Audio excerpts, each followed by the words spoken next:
It's Friday night! It's the preview show! It's the No Nay Never podcast!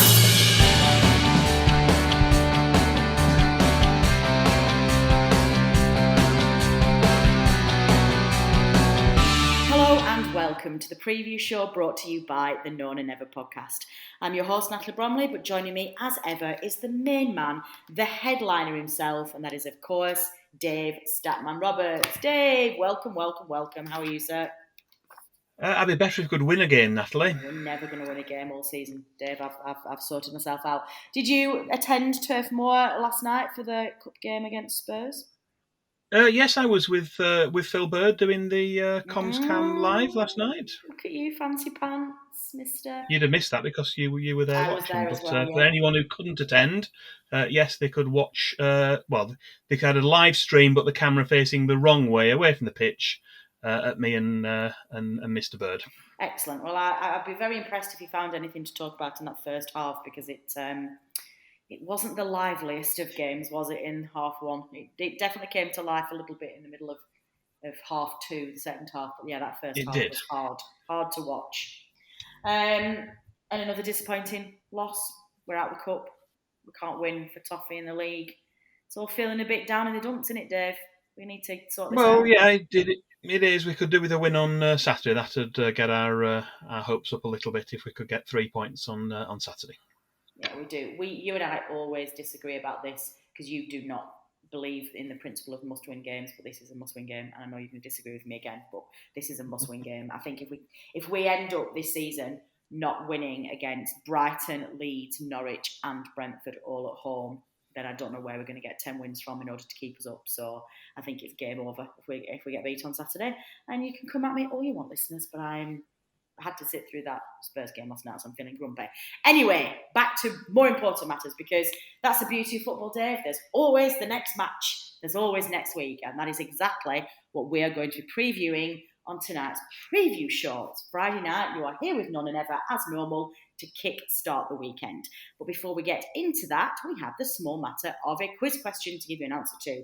And before we took a look at the weekend's oppositions, it was the Southampton away preview show, we set you the following question, which was, only one Burnley player has made over 100 appearances from the bench during his time at the club. Can you name that player? Dave, what was the answer? Well, the answer was super sub Sam Vokes. He came off the bench 109 times in his Burnley career, when we used to have players scoring goals from the bench. And he's the only player to date to have made more than 100 substitute appearances. Jay Rodriguez, I think, is some way behind in second place, but obviously is slowly catching him up. Yeah, now this one flummoxed our listeners for some reason. It even completely lost Team None and Ever. We put this question in the thread after the show, and literally nobody in the thread got it right. None of None and Ever team got it right either. So did any of our listeners get this right, Dave? We had a couple of clever clogs. Yeah, the ones who got in touch with the correct answer were John Robertson, back on form. He knew it was Sam Vokes, and Jan Gedselewski as well. Ah, you see, there you go. If all else fails, you can always rely on John Google Robertson and Jan Jan, I'm so sorry. I always try and pronounce your surname, and I'm going to not do it because I'm going to make a mess of it and offend you. So, and Jan as well. You see, they're really good. They keep us going. Well, do stay tuned, because as always, we're going to leave you with another crafty quiz question at the end of this episode. So do not go away. Premier League head to head. So, preview show time, Dave. We are, of course, back at home this weekend. We've finished our Carabao Cup exploits, and we are back in the Premier League. It's a home tie against newly promoted Brentford, Saturday the 30th of October at 3 p.m. kickoff, and once again not televised live in the UK. Why don't you kick us off, please, with the history of this fixture, starting with Premier League meetings? There haven't been any, end of section. What? Well, we've never played them in the... Well, not only have we not played them in the Premier League, we've never played them in the top flight. Oh, yeah. So what are you going to do? But rather than leaving it at that, I will give you some information. Oh, phew. Dave, you panicked me then. Brentford spent 4 seasons in the top flight prior to the Second World War, and in the first season immediately after, they were relegated back to the second division. That was just as Burnley were being promoted back to the first division at the end of the 1946-1947 season. They've had to wait patiently for 74 years for another opportunity to play in the top flight. Wow. We thought we had a long time to Yeah. wait, 33 years. They had to wait 74. As a result, the two teams have never faced each other in a top flight fixture before this weekend. Although we did spend a couple of seasons together in the second division in the first half of the 1930s, and our paths met several times more recently in the third tier in the 1980s and the 1990s. Brentford were also in the Championship when Burnley were promoted back to the Premier League in 2015-16, with a certain James Tarkovsky joining us partway through that season. And obviously Andre Gray joined us earlier on as well. In all, Brentford have played 12 league games at Turf Moor, registering 2 wins and 3 draws, with Burnley winning the remaining 7. So on Saturday, Brentford will become the 36th different club that Burnley have faced in a Premier League fixture since our promotion in 2009. And who would have believed that be possible just a few short years ago? No, definitely. That's. I don't think anybody would have put the money on that, would they? Memory match. Well, what about memory match then, Dave? What have you picked for this one? Well, with no previous Premier League meetings or indeed any top-flight matches to choose from, we selected a Burnley victory, which took place late on in Burnley's promotion-winning season of 1993-94. It was the last day of April in 1994, and after 3 consecutive draws, Burnley really needed a home win against Brentford to keep their place in the playoff places towards the top of Division 2, and that was ahead of Hull City and Bristol Rovers, with only 2 games remaining. It was an entertaining match with 5 goals and 2 red cards, but Burnley sealed an emphatic 4-1 win as the visitors were reduced to 10 men in the first half after Kevin Dearden was sent off for handling the ball outside his box. And then they went down to 9 in the second half when Brian Statham received a second yellow card for deliberate handball. The Clarets took the lead through David Ayres prior to Brentford's first dismissal, and we doubled our lead through Ted McMinn.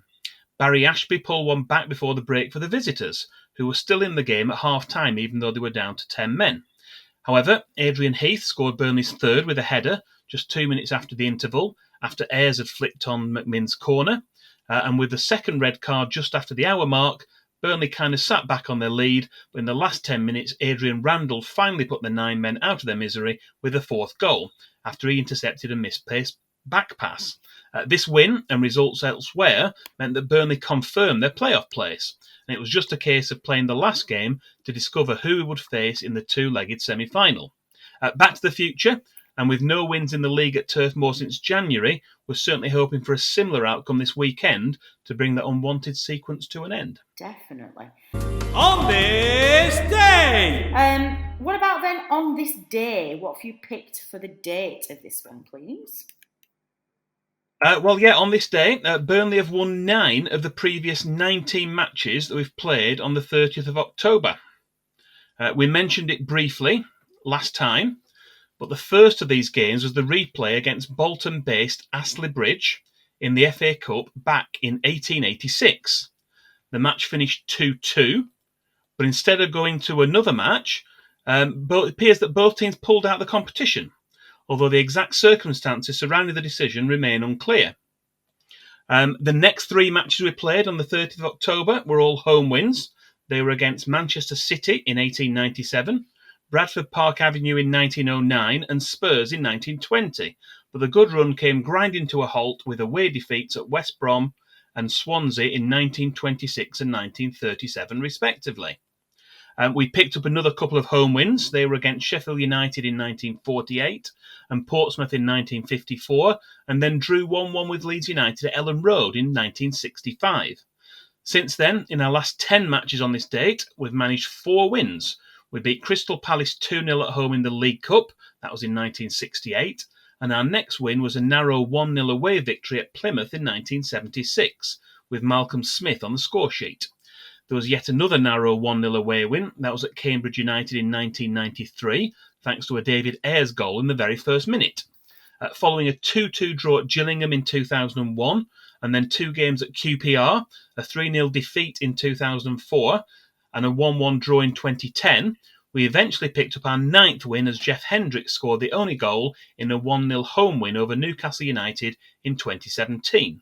So to summarise, our overall record for 30th of October is played 19, won 9, drawn 5 and lost 5. Club Connection! Now, one of our other new sections in this season's previous show, of course, Dave, is Club Connection, in which we take a look at the players who have spent time at both clubs and focus on one player in particular. Now, I'm struggling to decide how on earth we're deciding week on week how you're deciding what player you're taking, Dave. You just decide what you want to do. So perhaps you can enlighten us this week and tell us how you decided which player we will be focusing on. Well, we've mentioned already, James Tarkovsky is probably the highest profile player to play for both teams, although there's also Andre Gray and Chris Long. They're both still playing, of course. They're carrying on their football careers. But we prefer to focus on a retired player for this feature, bring back some memories, which narrowed the selection down to just 9 names. Instead of a poll, we left it open for nominations via social media. And one name who was mentioned more than any other was the player who joined Burnley in 1996. And that's Nigel Gleckhorn. What do you remember of Nigel Gleckhorn, Natalie, or shall I refresh your memory? You're absolutely going to have to refresh my memory, Dave. I have no idea who he is. Sorry. I will try my best. Born in Seaham in County Durham in 1962, Nigel Gleckhorn was a late starter to league football. Working as a firefighter, he had a trial with Ipswich Town at the age of 23. And after initially being reluctant to give up his firefighting career to pursue a path as a professional footballer, he took the leap. He spent 3 seasons at Portman Road before joining Manchester City and was part of their team which won promotion back to the First Division in 1988-89.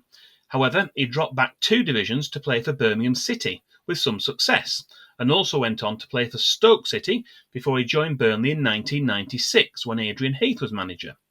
He got off to a good start and even captained the side on several occasions before picking up a knee injury in February 1997.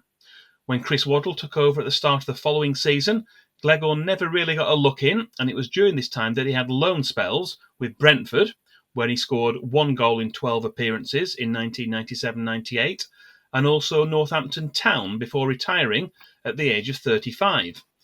He was a player who had quite a successful career prior to his time at Burnley, with several promotions on his footballing CV. With 5 goals in 44 appearances at Burnley, he showed some glimpses of what he was capable of before injury, and the decisions of the incumbent manager finally resulted in him calling time on his playing days. Well, that is the end of part 1, where we've been focusing on the history of this fixture. So let's bring you right back up to present for part 2, starting with our scouting report. Scouting report! Yeah, 48-year-old Dane Thomas Frank has been the head coach at Brentford for just over 3 years. He was appointed as Dean Smith's replacement. That was back on the 16th of October 2018. They narrowly missed out on promotion to the Premier League in 2019-20 when they lost to Fulham in the Championship playoff final, but they returned to Wembley to overcome Swansea back in May to seal their promotion back to the top flight after that really, really long wait of 74 years. On the back of their promotion, they've spent relatively modestly by Premier League standards. Their biggest outlay was on 23-year-old Norwegian central defender Chris Adger, who arrived from Celtic for a fee in the region of 14 million. And they also spent around 9 million each on Nigerian central midfielder Frank Onyeka and winger Yohan Wissa, who was born in France but represents the Democratic Republic of Congo. They also picked up 18-year-old midfielder Miles Peart-Harris from Chelsea for just over £1 million, and also brought in goalkeeper Alvaro Fernandez on loan from Huesca in Spain. After playing with 4 at the back for most of last season, they switched to a 3-4-1-2 formation for their final couple of months in the Championship, including for their playoff final win. And they've kept with 3 at the back for most of this season to date, with a 3-5-2 formation being the most common one that Thomas Frank has used. Looking ahead to who might be the key players for the Bees on Saturday, we've looked at their highest point scorers in the FPL so far. And the central defensive pair of Pontus Jansson and Ethan Pinnock lead the way with 41 points each, closely followed by talismanic striker Ivan Toney with 35 points. An injured goalkeeper, David Raya, is next on 34 points. 7 of Brentford's players have outscored the top scoring Burnley player so far this season. Can you guess who that is, Natalie? No, go on. It's now Ashley Westwood. He's our top scorer in the FPL with 25 points. But yeah, 7 Brentford players. It shows what sort of start they've had to the season. Have outscored Ashley Westwood so far this season. In terms of injuries, they've got a list as long as your arm. They've got certainly 5 players ruled out and 3 more that are very doubtful. So they certainly do have some real injury problems there. And perhaps it might be a game too far for them. We're hoping that we can exploit that on Saturday, and maybe they'll be weakened and we can get that win we've been waiting for. Yeah, fingers crossed.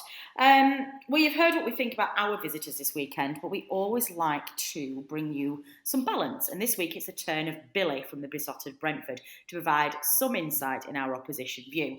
Now, regular listeners of the No Name Never podcast will remember Billy from a long time ago. He's been a long time friend of the show. We've worked with the Beesotted Brentford for a long time, particularly when we're in the Championship. So it's great to have him back. And here's what Billy thinks ahead of this game. Opposition view. Hi, this is Billy from Beesotted Podcast and Blog. You can, we're the Brentford Podcast. We've been going for about 20 odd years, or more than 20 years actually. 1990 when we started as a fanzine, moved into a blog and then a video blog, and then we started doing a podcast. We've done 800 issues of our podcast, or episodes of our podcast. You can catch us on prideofwest.london, and we catch our blog on beesotted.com. So we'll be doing articles on the Burnley game and all sorts of stuff as well. So, but like I said to you, Beesotted, been going for a while, and we obviously Brentford were hooked up with Burnley. Well, back in the Championship days, actually, we had a few little ding-dongs back in the day, sort of playing each other. We were just fairly fresh in the game. You were kind of old war horses, as it is. You were seen as the experienced side. I remember it at the time. You know, every time we played Burnley, we were like, look, fair enough, these guys they've been here for a while, and they're good. They know what they're doing. And needless to say, a few years later, after you'd nicked James Tarkovsky off us, of course, and Andre Gray, or maybe you got Andre Gray when you were getting up, I can't remember. But anyway, you got promoted to the Premier League and you were gone. And I think you came down again, and you went back again, and we were never to see you again. And we've been battling it out, trying to get to the position that you're in. And we're finally there. And I have to say that I'm absolutely delighted to be in the Premier League. It's a bit bizarre, a bit weird, it's a bit surreal, I'd say, because being a Brentford fan, we've always been in the lower echelons of the Football League, playing your Accrington Stanleys and playing your Scunthorpes and that. And so it's been really weird to actually start saying you're going to play your Liverpools and your Man Uniteds, and obviously your Burnleys as well. So, but I'm enjoying it so far. I'm mainly enjoying it because we obviously beat Arsenal on the first day, which was a tremendous day in our new stadium, packed 17,000 people, making an absolute racket. And I see the Arsenal players came out and their eyes were like, oh my God, what's going on here? And we gave them a bit of a going over that day, which was surprised me, surprised quite a few of the Brentford fans, but we'll take that. And since then, we've had a good season so far. I'm saying this touch wood because we're not getting ahead of ourselves at all. You know what it's like. I know what it's like. What we did is that our directors of football are pretty smart, and you know, they've been planning this day for years, been planning us coming up for years, and they knew when we needed to go up, we needed to reinforce our defence, make sure our defence is really tight. But that doesn't necessarily mean we're going to play defensive football. It means that defence has got to be tight, and then what we do is we can nick the ball on the break, we can actually play expansive football if we want to, but we have to have a tight defence, and our defence has been pretty spot on, I have to say. They've been pretty spot on. I mean, recently we had a few injuries, quite a few injuries, in defence, which has caused us to reshuffle a few players. You know, Aya, who we bought from Celtic, 30.5 million record signing. He's been out recently, but he's come off the bench against Stoke last night.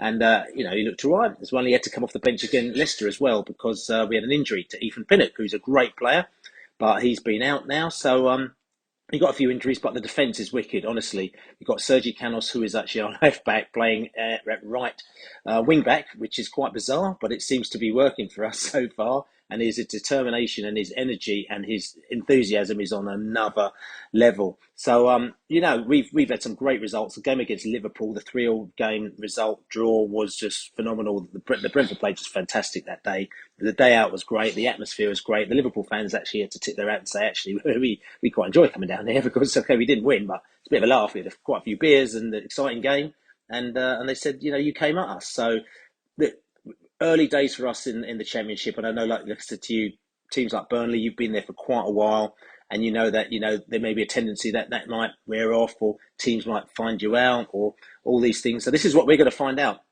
as Brentford fans in the next probably 6 months. Our injury's going to hit us, which they are at the moment now. Our team's going to work us out, and then it's going to make it difficult to do what we're going to do. I'd say that, Thomas Frank and the coaching team are very clever, and they know how to flip, the script, and they do actually change tactics within the game. We change formation within the game. So we'll see how that kind of pans out in the next few months. But the one thing that we will get is that every single game we played so far, there's been no game where we've been kind of out of it. We've never had a sort of Man United-Liverpool scenario as yet so far, and I'm saying that touching wood again, and it's because we do a bit of Kevin Keegan sometimes, where we throw kind of caution to the wind and we just go for it. Against West Ham we were 1-1. We should have sort of locked up shop, but we took off a defensive midfielder, put on an attacking midfielder, and we scored with the last kick of the game. But then then we lost with the last kick of the game against Brighton as well, so it can go against you as well. So asking the question as to whether or not we can keep that up, we will see. The one thing about it is that if we go back down again, we're going to go down giving it a go, and we're quite proud of that as Brentford fans. And having been in the lower echelons for basically all the time I've supported them, I'm not actually really afraid of going back down to the Championship, because I actually quite like it down there. It's a bit of a laugh actually, and I quite like the fans down there as well. We do, good drink ups, good away days, but it is good to be in the Premier League and see some new grounds. But I would like to think that the way that we were playing at the moment now, and the fact that we haven't gone gung-ho in the transfer window, and so we only bought about 5 players, I think, including Frank the Tank Onyeka. We talked about Aya as well. We got Zanko, who's a great defender that we bought in as well on a free transfer as well, and he's looked out of this world.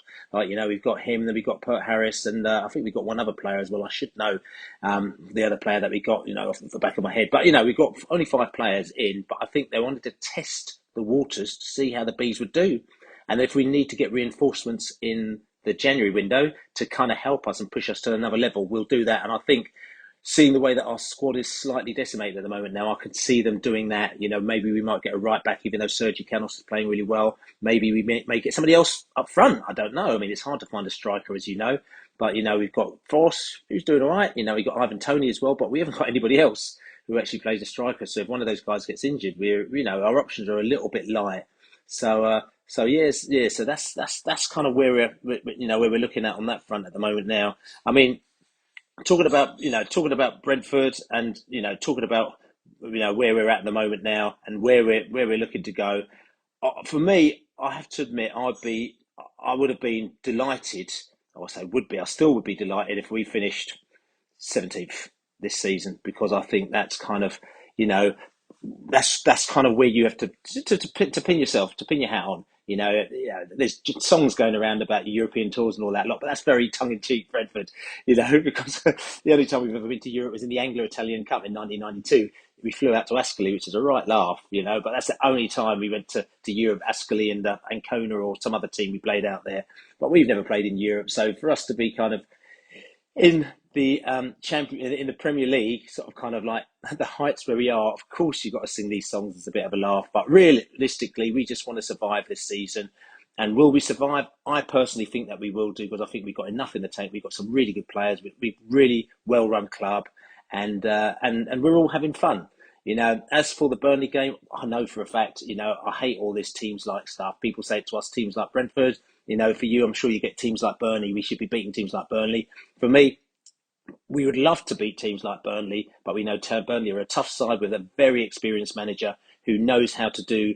Well, he knows how to play teams, So we're going to have to be on our A game, and it's going to be so tough out there playing against. You've got a particular style of football, and we need to adapt ourselves to play for that style of football. Make sure not be caught out. We need to be tough. We need to be alert. You've got players who can put the ball in the back of the net. You've got one of your players who's scoring a ridiculous amount of goals, considering the amount of possession that he's got as well. We talk about that on our podcast, which is Pride of West London. If you check it out, Will, the spreadsheet winker, talks about that. So we need to be on the ball. But for me, if we can come away with a point from Burnley, I'll be happy. I'll be honest with you. If you want me to give you a score prediction, I'm going to say 1-1. It's going to be in the game. But, I'm looking forward to coming up, trying to get from Leeds to Burnley, seeing as all the trains have been scrapped. And that's going to be a bit of an adventure, having a few beers down there, maybe meeting up with a few of the Burnley chums, and then going back and hopefully not losing. So anyway, listen, other than the Brentford game, have yourselves a great season, and we'll see you back in our new stadium, New Griffin Park. There's loads of pubs for you to go and check out for the game. Come down there, and if you see us, Beesotted crew, drinking the Globe, come and grab us for a beer. Cheers.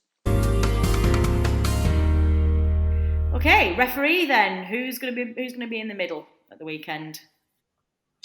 We will welcome John Moss of Leeds to Turf Moor this weekend, as he's been appointed to take charge of Saturday's match.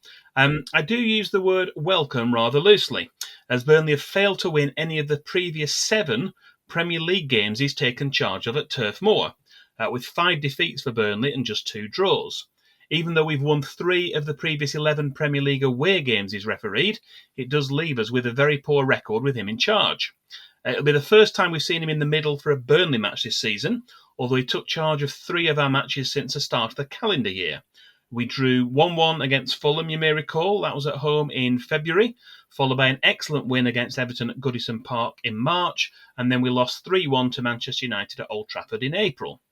He's yet another of the over 50 club, something which wouldn't have been permitted in years gone by, but as we've mentioned already this season, there are currently several top-level referees who have managed to continue their careers into their 50s. The video assistant referee on Saturday will be Andy Madley. Good stuff. Well, I know we're not going to leave it there, Dave, because I know you like to treat our listeners. So why don't you delve deep into those pockets of yours and let our listeners have your miscellaneous stat of the week. Statman Dave's Stat of the Week! What else could we possibly choose to have as a stat of the week for this episode other than highlighting the fact that this Saturday is the 9th anniversary of Sean Dyche's appointment as Burnley manager? Yeah. October 30th, 2012 seems so long ago now, but for a modern-day manager to remain in post for quite so long is becoming an even more rare occurrence. He was in Cardiff to see the Clarets lose 4-0 just a couple of days before he was officially unveiled, and perhaps saw the scale of the task ahead of him, particularly the need to shore up a rather leaky defence. He started with back-to-back home wins over Wolves and Leeds United, with clean sheets in both games. And we had a steady first season in 2012-13. We went on to win 11, draw 11 and lose 11 of the remaining league matches with him in charge. But he guided the Clarets to a second-place finish and a memorable automatic promotion to the Premier League in 2013-14 before a setback in 2014-15 as we struggled and went straight back down. However, the board and supporters had faith in the manager, and the team bounced straight back with a championship title win in 2015-16. Under the watchful eye of Sean Dyche, we've remained in the Premier League ever since, and even finished 7th in 2017-18 and qualified to play in Europe the following season. It's also fair to say that his level-headed approach and ambition have helped to make improvements off the pitch, with a focus on the academy set up at Gothorpe, which is now unrecognisable compared to when he first took over. What better way would there be to mark this latest anniversary than to get that long-awaited home league win and our first Premier League win of the season? Amen to that. Well, how are you feeling about this game then, Dave? I've already set my stall out very early on at the outset of this podcast. It's a must-win game for me, but what are your thoughts? I like to think that it might be a good time to play Brentford. Sometimes teams coming up do get a bit of a bounce. They have a really good start to the season, and they find it difficult to continue that momentum. They're up against it certainly in terms of injuries as well. That's not going to help them. So I think in some ways it might be a good time to play them. But I think there is that sort of monkey on our back in terms of we've got to get that first Premier League win. And I think until we get it, there is there's a pressure on the players, on the crowd, and it does kind of tend to build a little bit. So I think we need to kind of go in there and we need to do what we haven't done quite a lot of times this season. When we've taken the lead, if we can get a lead in the game, is to hold on to it. There's been so many times this season where we've dropped points from winning positions. That's got to be something we cut out, because if we continue doing that, then we are going to continue to struggle. So my view is that, it's a good time to play them, and I think hopefully we can get that all-important win and 3 points. What did you make of Dyche's comments before the Spurs game after the Spurs game, about him saying that we're nearly there and we're not that far off? That kind of feels a bit at odds with where I'm thinking. To me, we look miles off the pace. And I know it's difficult, Dave. I know Dyche has to stay positive, but that's his job, to deflect criticism away from his players. But I can't make my mind up whether there's a little bit of delusion going on or whether or not he's just trying to keep a lid on it all. I don't think we are that close to being ready. I think the performances have been better than results. I think we deserve to get more than we've got in terms of points on the board. And I think the one worry, or the main worry, if you will, is that the strikers aren't firing. We've had one goal from Chris Wood. We've had Maxwell Cornet obviously chipping in with 3 goals. And then we've had defenders getting the others. So we've not really got strikers firing. We saw it again against Spurs. We had all 4 strikers, 2 starting the game, 2 coming in on a sub, and none of them had a chance of note really to I think Johan Berg Gudmundsson's effort was probably the nearest one to us scoring. So the fact that our strikers aren't firing is a worry. Yeah, and they're not really getting any service either. That's been a long time bugbear of ours as well. It's all very well criticising the strikers, and I think you're right. I think at the moment there is a particular problem with our strikers, but there's no supply line either. It's really, really difficult. Give me a prediction then, Dave, please, including a score. I'm going to go for a narrow 1-0 win. We like our 1-0 wins. If we can get a clean sheet, get a goal, that'd be perfect. And I think Woody to score, Chris Wood. Definitely. Actually, speaking of clean sheets, Dave, those couple of saves that Popey pulled off last night were phenomenal. They were, really good saves. Considering he didn't have anything to do up to those points either, they were complete reaction saves, cold as well. It's not like he was in the thick of the action, and he was, sometimes they're like bang, bang, bang, bang. I thought it was phenomenal. He had a good game, didn't he? He couldn't do much about the goal, really. No, I agree. His defence were a little bit vulnerable in front of him, but yeah, I thought he had a fantastic game, Pope. I thought it was a very close shot between Pope and Collins for me for man of the match. But yeah, we'll see how we go. I'm going to go for a slightly more convincing win. I do also think we're going to keep a clean sheet, and I'm going to say, but it's going to be 2-0 to the Clarets. I think we're going to get, a bit of confidence playing. We're going to score a couple. So let us know what you think the score prediction will be, listeners. We want you to drop us a line. You can tweet us at nonanever, or you can email us at at previewshow@nonanever.net. Let us know the score, who's going to score, and how they're going to score, please. That would be fantastic. We've been having some hilarious responses to you all. Oh, so actually a quick shout out as well to Andrew Blythe, who understood the assignment, to coin a TikTok phrase, and sent me an email telling me to stay positive after my SOS last week, where I was telling our listeners to sort me out and pull me out of this sad Burnley phase that I was in. So thank you, Andrew. That's very much appreciated. Do drop us a line. Let us know how you think this weekend's going to go, and also drop us a line and let us know where you're feeling in terms of the season altogether. It's hard at the moment, so we need to be together. Let's have a group hug. Fantasy Premier League update. Okay, next up, Dave, the No Nay Never Fantasy Premier League update, please. We have now finished game week 9. We have a full update to give our listeners. So kick us off. Who's the movers and shakers? How is our league looking? Well, yes, as always, we have another league update for you, and it's been relatively static towards the top of the league, with just one team breaking into the top 5. I'll give you the rundown of that top 5. We've got David Pounder is a climber to 5th position with 634 points. Jack Toner's a non-mover at 4 with 636. Joe Elliott's a non-mover in 3rd with 659. Andrew Smith, who's been up there most of the season, is in 2nd place on 661, and still out in the lead is Deck Clark on 664. Excellent. What about October's Manager of the Month? We've got one more weekend, haven't we? Then that's it. Yeah, I'm assuming that's the way it'll work. I'm trying to think whether there's some of the... I'm assuming they'll take the whole week and that will be counted in October. But yeah, the race for October's Manager of the Month is a little bit more fluid. George Berry is now leading the way with 223 points after posting a very impressive score of 123 for last week's round of matches. Wow. Unbelievable. However, Joanne Butterworth and Paul Gibson are just 2 points further back. And it'll be interesting to see who comes out on top after this weekend's matches and gets that all-important sticker. Definitely. Don't forget the stickers, guys. Nobody yet, the August and September managers have both failed to claim their stickers. I think we need to remind producer Dave. In fact, I say remind, I think I was supposed to tell producer Matt, sorry, not producer Dave, I was supposed to tell producer Matt to put an alert out on Twitter to ask people to get in touch, and I think I forgot. So I won't remind producer Matt, I will tell producer Matt to tell our September and August Manager of the Month to get in touch with their stickers. What about Team No Nay Never? How are we doing? Well, those of us who kept faith with Mo Salah and captained him against Manchester United were rewarded with a 24-point haul that doubled to 48 with a captaincy bonus.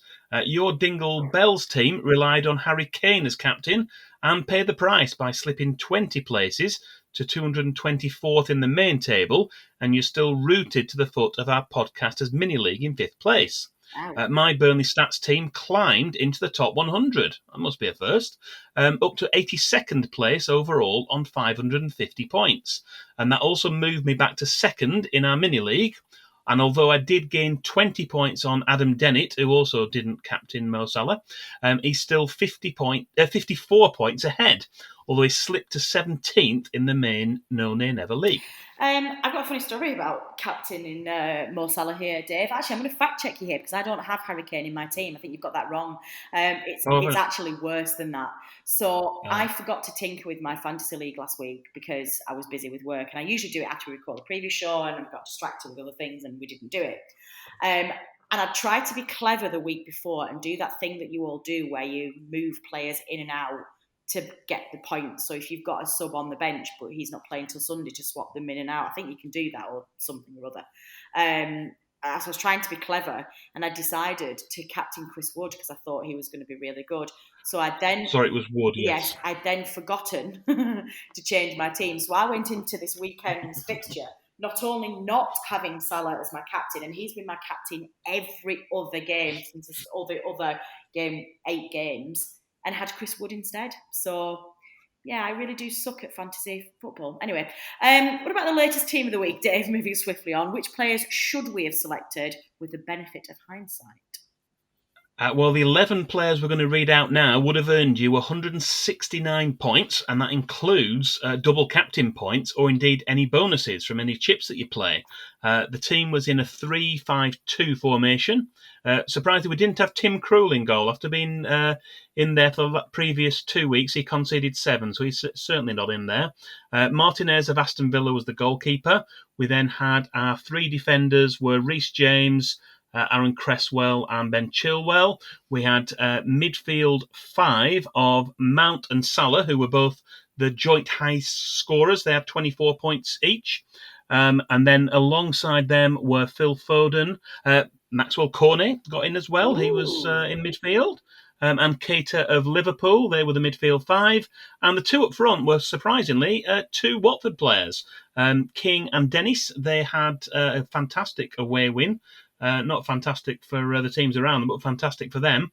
They came back and won 5-2 at Goodison Park. King got a hat-trick, got 16 points, and Dennis got 12. So, yeah, Watford strike force.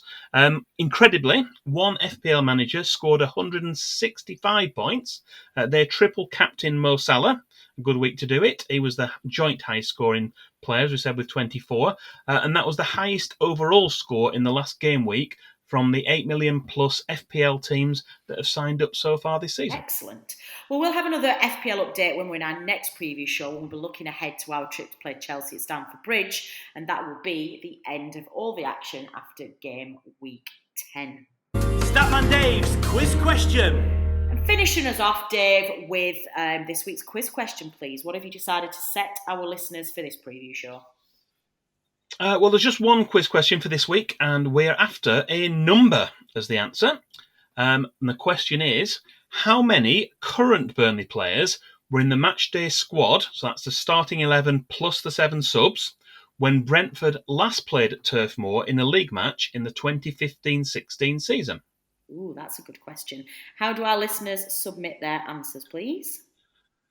You can get in touch with us by tweeting us or sending a direct message on Twitter. That's at NoNayNever. You can email us at previewshow@nonaynever.net, or you can reply to the post of this preview show on either the No Nay Never Facebook page or on YouTube. Excellent. And we will, of course, reveal the correct answer at the start of our preview show, which is, of course, our away fixture at Chelsea, not our home game against Brentford, Dave. Update your script, my friend. So please do get in touch and let us know what the answer is.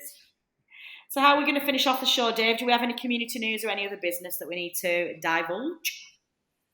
Yeah, just a couple of things to mention. We did mention last time that photographer Clive Lawrence is publishing a 2022 calendar. That features images he took 30 years ago of Burnley's 1991-92 4th Division title-winning season. He's also having a launch event for the calendar. That's going to take place at the 110 Club in Burnley at 7:30 on Saturday, November the 13th. Tickets are £10, which includes supper, and Roger Eli and John Francis, two of the heroes from that season, they'll be in attendance as well. He can be contacted at Clive Lawrence 1 on Twitter for tickets or for more details. And since we're back at home on Saturday, there'll also be the Burnley FC and the community food bank collection points outside Turf Moor before kick-off. They would welcome any donations of tinned food, tea, coffee or long life UHT milk, and they'll be in place from 1 p.m. right up until kick-off on Harry Potts Way, and also stationed near to the entrance of the cricket club on Belvedere Road. Good stuff. Yeah, do please donate if you can. Well, that is all we have time for this week. My thanks as ever go to everyone who made the preview show possible. Firstly to Billy from Beesotted Brentford for the opposition view, to Turf Moor Stadium announcer Dominic Walker for his specially recorded preview show announcements, of course to our wonderful producer Matt, who edits all of this and gets it out there for your enjoyment. But my final thanks to Dave Roberts, who does a phenomenal job of gathering all of this information and producing the preview show. It's so good, and you put a lot of work into it, so we're very grateful, Dave. Last but no means least, to you, our listeners, for downloading and listening to this episode. Your support is very much appreciated, and we will not be here without you. The team will be back on Tuesday, analysing a little bit of that Spurs result midweek, but mainly the home tie against Brentford. And for God's sake, please let us have a win to look back on. And just before the international break, actually, no, we'll be doing next Friday, or we'll be doing a couple of weeks after, won't we? No, we've got the Chelsea game before the international break. So Next Friday. Dave and I will be back next Friday as normal to preview that away tie at Stamford Bridge. If you've got any questions, concerns, queries, drop us a line in the usual manners. Otherwise, we will see you soon. I've been Natalie Bromley. This has been the preview show brought to you by the No Nay Never podcast. Until next time.